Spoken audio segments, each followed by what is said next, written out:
तरी असंच पाणी थंड. आता ह्यो खडक आहे, इथून एवढा खडक आहे बघा. पहिले ही लोक झाडाला पान लावून पाणी पाजायची. झाडाचं पान काढायला असं चिकटवायचं. ही माझ्या घरवाल्यांनी गल्लाची ठेवली होती काचेची, कारण की संध्याकाळी मे एप्रिलच्या टायमाला कसं मान्सून हवा सुटते, मग खायनं काढायचा कचरा येतो घातचा आला की ह्या गल्लासात समजत नाही. ह्या गल्लासात असं दिसलं की बारीक सुद्धा दिसतं म्हणून ही गल्लास आम्ही खायची. आणि पहिली काय हे आता आपण माणसं येतो, आता पहिली भाट्या गुजराती इरुटी लोक पाणी प्यायची. त्यांच्यासाठी जी हा इथं पाणी ते असं म्हणजे घरवाल्यांनी निम्म अर्ध आणि दादाजींनी वाटलेले आहे त्यांना. म्हणजे तुमची 3 पिढ्या गेल्या. 3 पिढ्या म्हणून ही काचेची गल्लास ठेवलेली. हो हो, म्हणजे त्याच्यातनं दिसतं किती स्वच्छ आहे पाणी. आणि पहिले कसं झाले, पहिलं लोखंडाच्या डब्यात पाणी घ्यायचं, गोडी देण्याचा डबा तो असा असा पुरून मध्ये एक दांडी उचलायला ठेवली त्यांनी. त्यांचा फुट आहे, त्यांचं पण फुट आहे तसं डब्यांचं.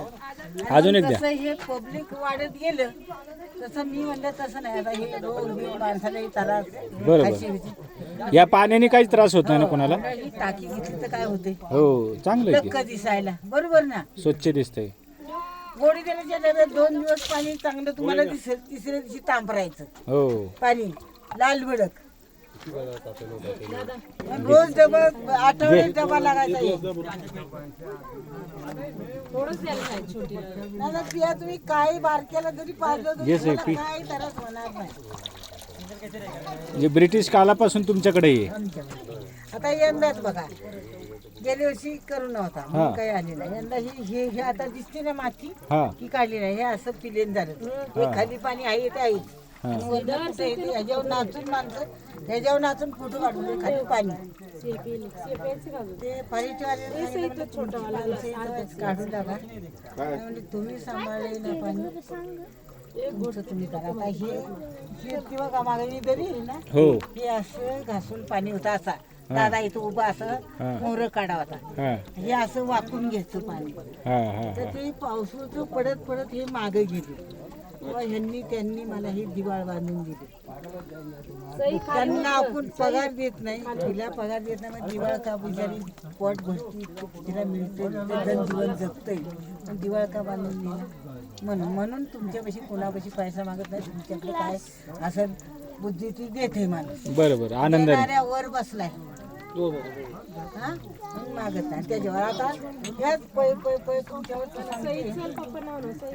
पैसे मागून झाले. आता माझा मुलगा एकुलता एक, त्याचं ॲक्सिडेंट झालंय.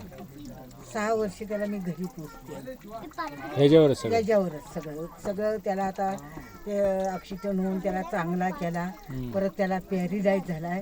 तिकडं कर्नाटकला नेला 4 वेळा, निपाणीला 4 वेळा नेला. ही वाटी ती कर्नाटक हे गावाचं नाव वाटी.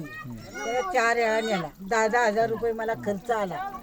40,000 रुपये हे असं भिक्कवरच मी गोळा केले, कुणाकडे मागितलं नाही. समाधान हे भागून शेनी.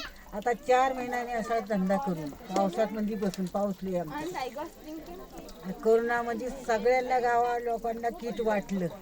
मी जरा लांब आहे ते पावत्या फाटत्या तिथं खाली माझी गावाल्यांना आठवण झाली नाही, पण ह्यानं मला मारलं नाही, कळलं का. त्याच्यात मन दिल आपला शांत ठेवल्यानं भगवान बरोबर देतो. तो मावाळतो उगाच त्याला न्याय नाही बाई. अरे कीड मुंगीला तो खायला घालतोय आणि मग सूर्य मावाळतोय.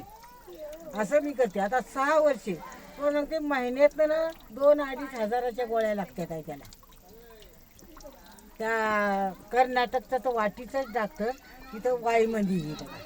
त्याच्या गोळ्या संपल्या की मी कर्नाटकला जात नाही. आता वाईमधनं त्या गोळ्या घेऊन येते त्या मुलाच्या माझ्या. आता मग त्याला जेवाय, आता त्याला जेवाय बिवाय येत नाही, त्याला चारायला लागते, त्याला कपडे घालायला लागतात, त्याला आंघोळ घालायला. आता मूल किती हे 35 वर्षाचं बोला, म्हणजे मोठा गरीब झाला का नाही मला सांगा ना. सगळं करायचं त्याला आणि मला सरकारनं बेघर दिली. चालायचं हो चालायचं जसं इतर दिवस असं पाठते. हे बघा मी मरण्याला सुद्धा भेट नाही मला. मी रात्रीच्या आता ह्या वाघाशिवायच्या रानात नाही गाडी घालण्यात चालत जाते. म्हणून याचं जगू तिकडं कव्वा पण वैतकवाडी ह्या यापासून सुटायचं. अशी कदर आली आहे मला परपंच. आता तुमच्या नंतर आता हे कोण चालवणार? कोण आहे का? ते आहेत ना त्याचा ते मुलगा आहे ना त्याचा. कुणाचा? तुमचा? पण मुलगा अशी पोरच आणणार नाही. आता कसं हे कस्टमर वेगळे तर कस्टमर त्या मुलांना तरुण काय म्हणतात, "अरे, तुला नोकरी करायला काय लिकीची येते माझ्या मोठं पोरगी आहे ना माझ्या. हा ना, मग ती चालवतील ना पुढं? काय माहिती नाही आता काय सांग. मग येतं का नाही? कोणी येतात का नाही? कोणी बसतात का नाही करायला? नाही. कोणच येत नाही ना आता. त्यांचा पेक्षा त्यांचा पण परपंच असतो. बघू आता कोण बसेल ते खरं, नाही तर आपण देऊन टाकणार सरकारचं.